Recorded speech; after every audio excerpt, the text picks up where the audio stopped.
안녕하세요. 나만의 개인 맞춤 법무사 김영윤 법무사입니다. 지난주에 그 두 분이나 상담을 주셨던 내용이고, 제가 이제 법무사 일을 하다 보면 그 질문을 아주 자주 받는 내용인데요. 오늘은 그 전세권 설정과 확정일자, 이 두 가지가 어떻게 다른지 이 부분에 대해서 말씀을 드리려고 합니다. 우리가 전세로 이제 생활을 하시는 경우에 가장 걱정하시는 것이 이제 임대 기간이 만료된 이후에 보증금을 내가 제대로 받을 수 있느냐, 이 문제죠.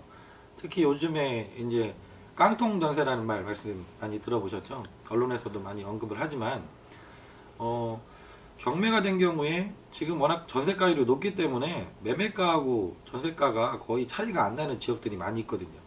이런 집들이 만약에 집주인이 사정이 안 좋아져서 경매로 넘어가게 되면 보증금을 다 회수하지 못하는 상황이 될 수도 있고, 이래서 더더욱 문제가 되고 있는 것 같습니다. 그래서 보증금을 내가 안심하고 돌려받을 수 있도록 조치를 어떻게 해놓으면 좋은지 이 부분을 고민을 많이 하시는 것 같아요. 이거를 가장 간편하게 해결할 수 있는 방법이 확정일자 제도죠. 우리가 이제 전세로 입주하시게 되거나 월세로 입주하시게 되면, 임대차 계약을 하고 입주를 하시게 되면 주민등록을 전입신고를 하시고 주택을 인도받게 되면 우선 대항력이라는 권리가 발생을 하고, 거기에 대해서 확정일자, 계약서상의 확정일자까지 받게 되면 우선 변제권이라는 권리를 획득하게 됩니다.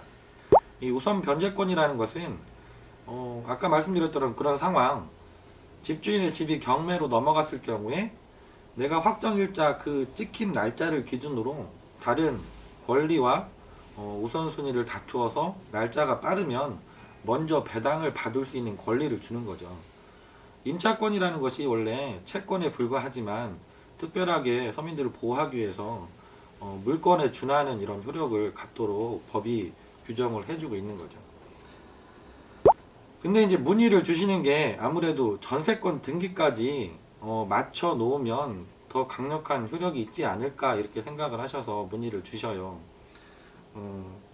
우선 전세권 등기를 고려하실 때 첫 번째 고려하실 것이 비용적인 문제도 고려를 하셔야 되죠.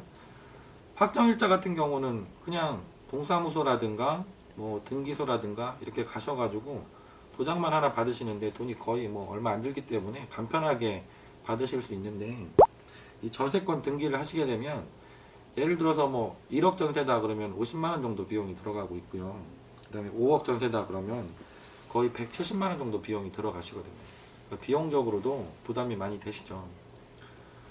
이거 이외에 가장 큰 차이점은 한 가지가 있다고 생각하시면 되는데, 전세권은 물권입니다. 그래서 내가 임대기간이 만료가 되었는데 집주인이 보증금을 돌려주지 않는다, 나는 집을 비워주고 전세권 말소 등기까지 다 할 준비가 되어 있는데 보증금 반환이 안 된다, 그러면 전세권 설정 등기가 되어 있는 것 그 자체로 경매 신청이 바로 가능하십니다.